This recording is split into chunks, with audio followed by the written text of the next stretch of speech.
I am a continuous improvement coordinator, Okay. aka Kaizen Facilitator. But you took that from the factory floor with your visual design and management and metrics, and where did you apply it? I applied it to the hockey rink. Right now, I currently coach a 17 hockey players, the Major Bantam AA.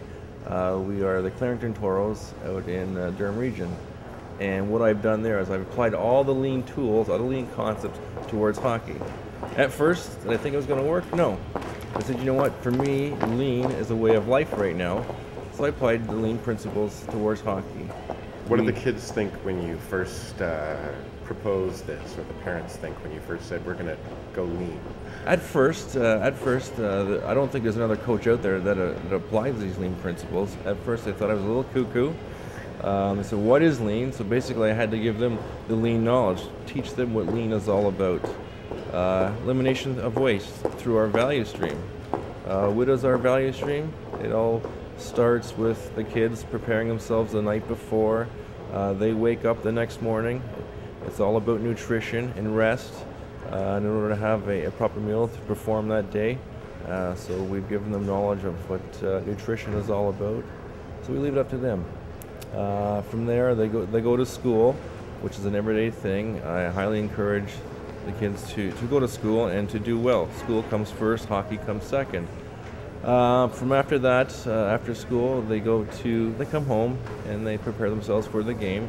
They have a proper meal, which they would get their carbs, because they know the carbs is an energy food for hockey. When they arrive at the rink, they have one thing in mind. They walk through the doors of the lobby.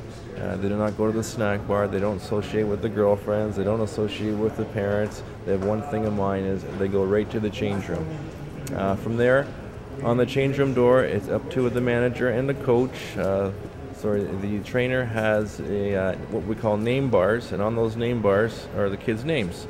For example, I'll say Daniel Aslan, it would be Aslan, number 17. And all those name bars are on the door. So from an accountability standpoint, as the kids arrive to the rink, they take their name bar off and they enter that dressing room door. Then they have assigned seating. They do sit in assigned seating. And it doesn't matter what rink we're in Southern Ontario or the US, I know that they're going to be sitting in that arranged seating. So at any given time, the coach, the manager, the trainers, we stand outside that door, and from an accountability standpoint, we can tell who's here and who's not here. So that's a sort. It's a sort. It's a sort. From in the change room, the first person to arrive in the change room, he takes that garbage can, places that garbage can in the middle of the rink, in the middle of the change room.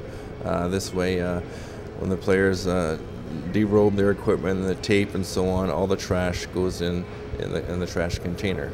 So a little bit of 5S that's applied to the change room. We do have a 20-point inspection in our change room. We cover safety, we cover 5S, we cover accountability, all the rules, all the same principles that you would apply to the shop floor in a factory.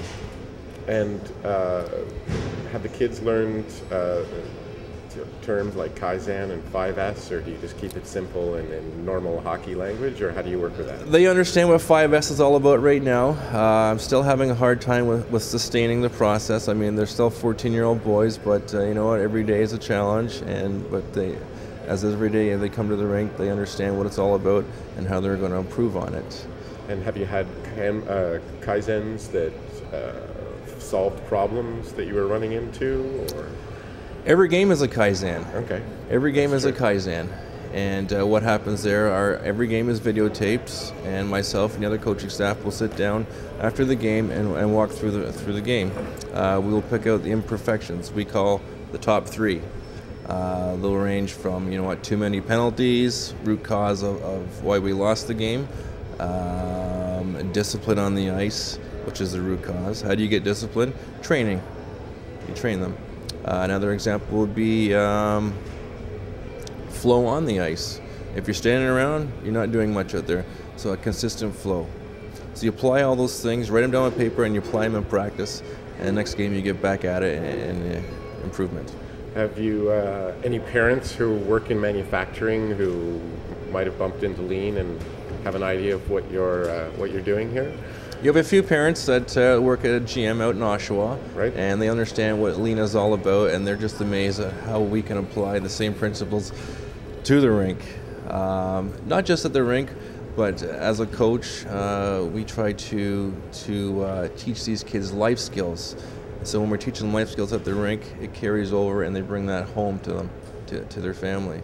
And the feedback that I'm getting from parents is just amazing. It's Wayne, I don't know how you do it, but you know what? Little Johnny now, he never made his bed, he never cleaned up his dishes afterwards, but he's applying those principles now at home. Outcomes. I hear your team's doing well. Where are they in the standings? Right now, we are tied for first. Tied for first right now. Tonight's is a big match for us in Clarington. Two top teams going at it. Winner takes all. But just to give you a brief history on the last few years with our team, I took the team over 3 years ago, which had all of 7 points. 7 points. Starting right down at the basement. That's right. Applying the lean principles. Last year, we went from 7 points all the way to 52 points. That including winning our bronze medal OMHA championship. And we were a finalist in one tournament. So you've also been tracking. Most hockey teams count how many goals, penalties. You've taken that to another level. How does that work? How does that work? Every game we have a game sheet that's handed over to us by the timekeeper. I track that. It goes into a logbook. I also have one of the parents on our team. He's doing the tracking of the game. He'll cover such things as face-offs, power play goals, penalty killing, and whatnot. All that plays a big factor. What'll happen is I'll study that and apply it to the next time we play that same team. What's similar between and what's different between a 13-year-old forward and a 55-year-old shop floor worker who's done things the same way? Good question. To me, they have the same mindset.